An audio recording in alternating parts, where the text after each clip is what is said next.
Hey guys, welcome back to my channel. Today I'm gonna be talking about something I did as an adult, and it's called circumcision. So the year was 2016 and I couldn't wait anymore, and I had this really amazing insurance. I was gonna pay like 70% of it, so I'm like, I'm gonna do it. But you must be wondering, why would you get circumcised as an adult? So to understand why someone would wanna get circumcised, let me tell you that having foreskin, the skin that goes around like your little pee-pee, well, not that little, is actually a pain everywhere. That skin has to be like washed all the time. It's a lot of high maintenance. Even as a kid, if you don't wash it properly, it can like stick to the head of your penis, and it's just it really is a mission. But as an adult, for me, it got even worse, because every time I would have an erection or something, it would stretch it so bad till the point that sometimes I would bleed. Of course, that wasn't always all the time. The pain was just too much. There is a thing called frenulum that connects like the head of your penis to like this down part of the skin, and for some people, when you're circumcised, that one doesn't stretch that much. At the end, it was just literally a pain. Also, I'm very active. I like going to the gym. I like running. And when you have skin, believe it or not, sweat like accumulates there. And sometimes I will go to the gym bathroom and wipe my pee-pee down out just to pee. And holy cow, I don't really know how a vagina smells, but this was like really intense. It was like, let's say that it's really sunny outside and you grab sushi and just leave it outside for like 2 hours. I think that's kind of like the smell that was coming out. I guess some people don't really know that because they aren't really like that active, but in my case, like it wasn't, and it wasn't always like that though. This is not like an everyday thing. It had to be like a day that I would pee a lot, or I was like really hot, or I was like 4 hours working out. I could have gotten circumcised before, but I was always really scared. And let me tell you, if you're ever gonna get a surgery, please don't go online looking for answers. Unless you're watching this video right now. But the thing is, online everyone was saying something different. I was gonna lose sensitivity. I was gonna lose sensitivity on my dick.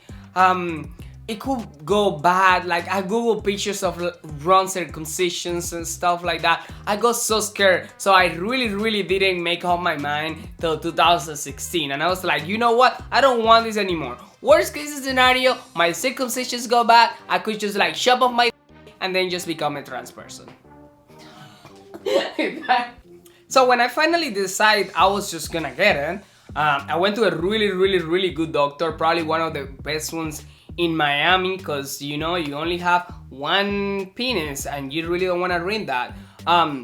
So I started the preparation for it, you know, same surgery thing. You can have any ibuprofen before the surgery. You have to be like really sure that you want it. Also, they show you like a little chart, and you have to decide there if you want to like kind of tight or not that tight, depending. Every person is different. If you're a grower, you know you have to leave some skin, because then your dick won't be able to go fully hard. If you are not a grower, then you just like tighten it up a little bit more, and then you will look just like a porn star. So after I picked the dick I wanted, the day of the surgery came. I mean, it was just a normal thing. I went under general anesthesia. Everything went fine, and you know, the first day was like fine too. But when I got to see the afterwards of my dick, I have 17 stitches around it, and it was really swollen. I'm not even joking to any of you that I had to carry my dick like this, literally to pee.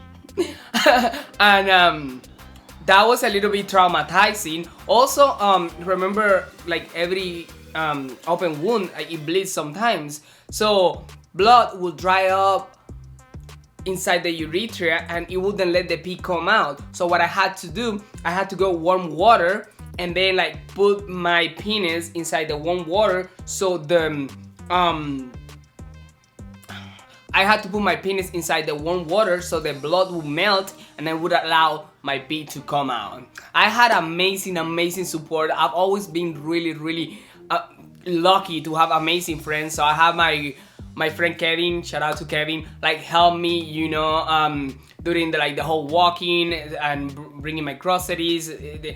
It was a really good recovery for me, thanks to my friends. I've always been very open about my life. I'm not really afraid of saying anything or just open about my stuff, so I was open about my circumcision as well. I posted a picture before circumcision, not a nude picture, just a picture of myself saying I was about to get circumcised, stuff like that.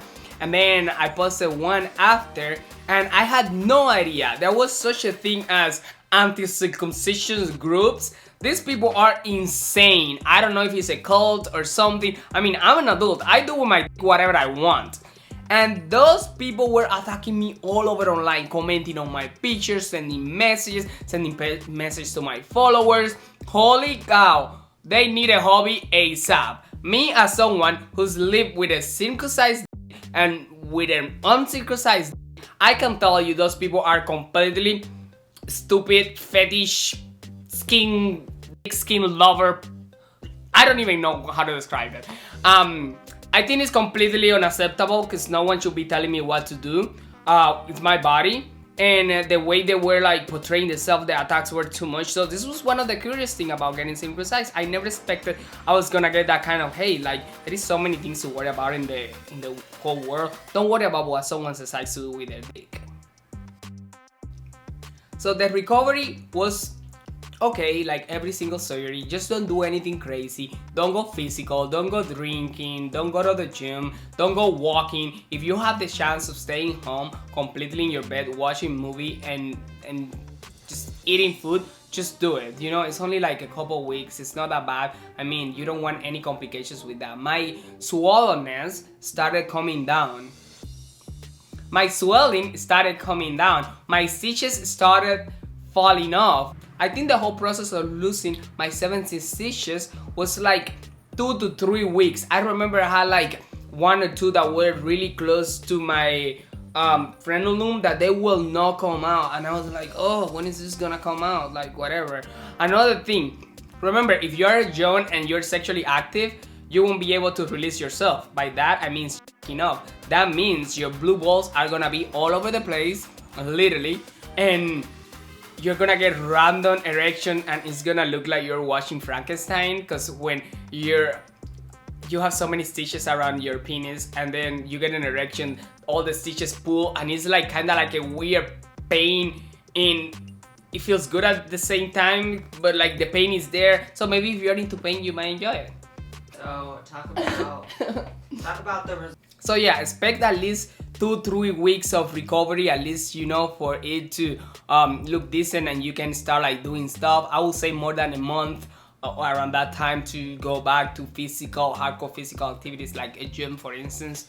And so yeah, your stitches will fall off by itself.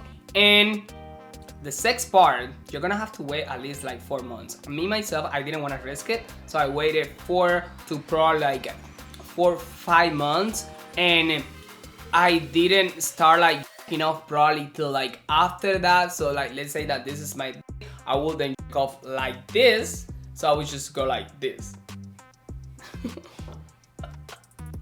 One of the things I was always told is that I might lose sensitivity. In my case, I did not lose any sensitivity at all. If anything, I gained so much that it's pretty crazy for me. Like, if I'm being sexually active, I don't even want to get into these topics, but like, it really made me so sensitive. Let's say that this is my scar. If I grab my scar like this, that still made me like release.